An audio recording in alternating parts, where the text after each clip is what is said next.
Hello friends, सोनालीच्या किचनमध्ये तुम्हा सर्वांचं खूप खूप मनापासून स्वागत आहे।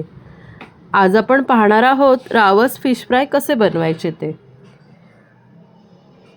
आज मी तुम्हाला पूर्णपणे प्रोसिजर दाखवणार आहे। एक्झॅक्ट फिश आणून ते मॅरिनेट कसे करायचे आणि फ्राय कसे करायचे।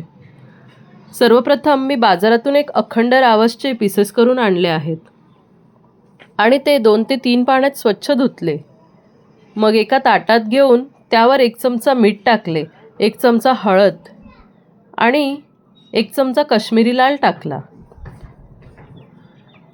आणि मग साधारण 1 चमचे कोकमाचा आगळ घेऊन सर्व मसाले छान सर्व पीसला चोळून घेतले आहेत। तुम्हाला इथे हवं असल्यास तुम्ही लसणाची पेस्ट सुद्धा लावू शकता। हे अशा रीतीने एकूण एक पीसला मसाला लावून घ्यायचा आहे। आता मी ह्यात 1 चमचा मालवणी मसाला घालून तो सुद्धा चोळून घेतला आणि मग फिश छान अर्धा तास मॅरिनेट व्हायला ठेवले।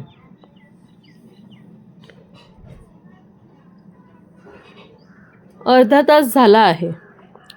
अर्ध्या तासाने मी फिश फ्राय करायला घेतले।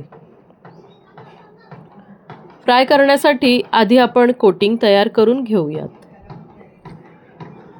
कोटिंगसाठी मी इथे बारीक रवा घेतलाय, त्यात अर्धा चमचा मीठ टाकले,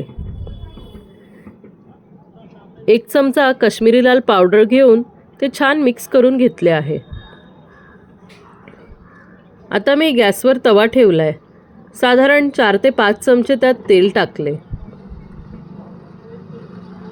आणि मासे छान कोटिंग मिक्सरमध्ये घोळून घेतले आहेत। तुम्ही सुद्धा इथे बघू शकता, हे असे पीसेस घोळून घ्यायचे आहेत। जर तुम्हाला कोटिंग एक्सेस वाटत असेल तर हे पीस टॅप करून घ्यायचे आहेत, म्हणजे त्यावरचे जास्तीचे कोटिंग निघून जाईल। आता तव्यावरचे तेल तापले आहे। तव्यावरचे तेल कडकडीत छान तापवून घ्यायचे आणि मग कोट केलेले फिश त्यामध्ये सोडायचे आहेत। फिश फ्राय करताना एक गोष्ट लक्षात घ्यायची आहे, ते सतत पलटवत राहायचे नाही। एका साईडने साधारण 3 मिनिटे आणि दुसऱ्या साईडने साधारण 3 ते 4 मिनिटे एवढेच ते फ्राय करून घ्यायचे आहेत। त्याचबरोबर तेल छान तापल्यानंतरच त्यात फिश सोडायचे, म्हणजे फिश आणि कोटिंग वेगळं होत नाही। तुम्ही इथे बघू शकता 3 ते 4 मिनिटांनी मी मासे पलटवत आहे। मासे पलटवण्यासाठी तुम्ही चिमट्याचा किंवा चमच्याचा सुद्धा वापर करू शकता। एकाच वेळी तुम्ही 5 ते 6 पीसेस तव्यावर ठेवून फ्राय करून घेऊ शकता। आता फ्राय झालेले पीसेस तुम्ही सेपरेट काढून घ्यायचे आहेत आणि बघू शकता ते किती छान फ्राय झालेत।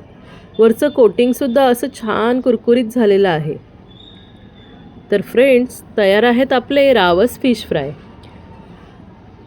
हा व्हिडिओ आवडला असल्यास व्हिडिओला लाईक आणि शेअर करा आणि अशाच छान छान रेसिपींसाठी माझ्या चॅनलला सबस्क्राईब करा। तोपर्यंत खाओ, खिलाओ और खुश रहो। Thank you.